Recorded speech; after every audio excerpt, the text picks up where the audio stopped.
This week is a little bit different. I'm on location at Pet Sitters Island because I want to talk to you about how you can light your online videos.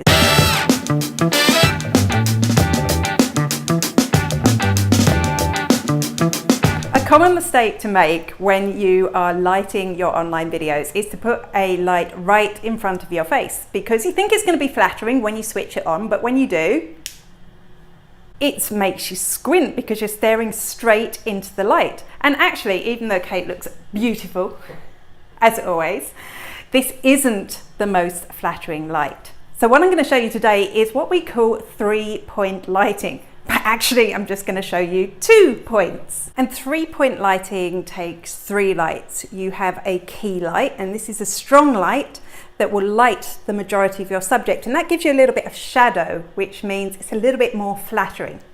The second light is a fill light, and the fill light is a softer light that just cancels out some of that shadow, so you don't get the mad Halloween shadows on your face. The third light, the one we're not going to use today, is the backlight, and that would give you a distinction between you and the background. It would light the rim of your head. Now we only have 2 lights. I'm going to share the link to the lighting kit we're using on the blog post and in the description of this video.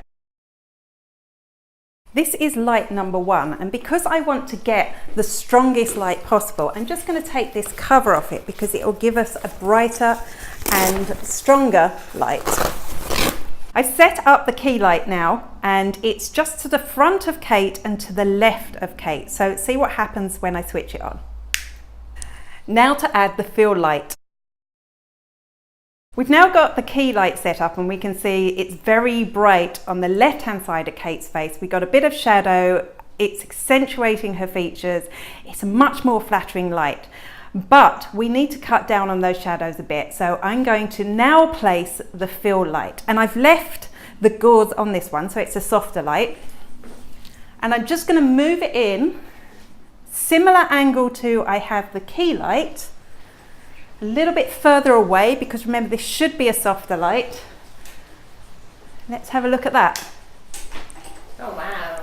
And there is one other thing that I want to change in the room, because you may notice that even though we've got a lot of light hitting Kate at the moment, in the background it's still very, very bright, and your phone is naturally going to accommodate that light and focus from that point of view. So the simple thing we're going to do is I'm going to take my microphone off of this,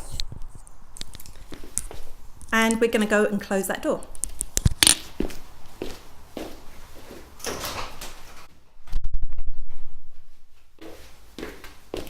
How are we looking, Kate? Much better, much brighter.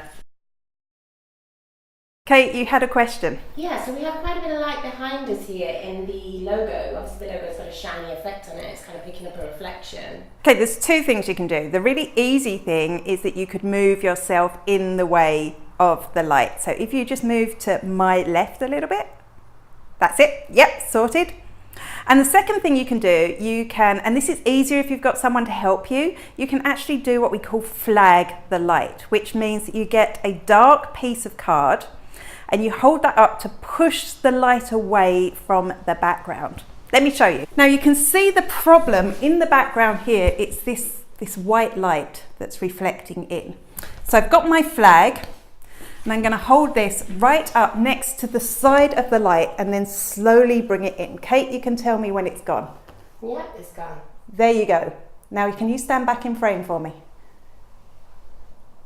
Okay, good. Once you've got the perfect lighting set up, if you're in an office, you're probably going to need to move the lights, the camera, and even yourself around sometimes. So it's really important that you mark your camera position, your position, and the positions of the lights. And the perfect tool for that, a roll of tape.